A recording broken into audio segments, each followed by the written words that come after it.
grupo ng mga Pilipinong biktima umano ng human trafficking.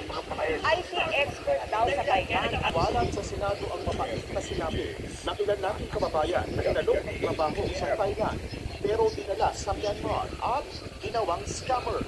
Sa internet traffic si Jeffrey Tulay ang nagbigang ng silente sa motorsiklo sa ospital.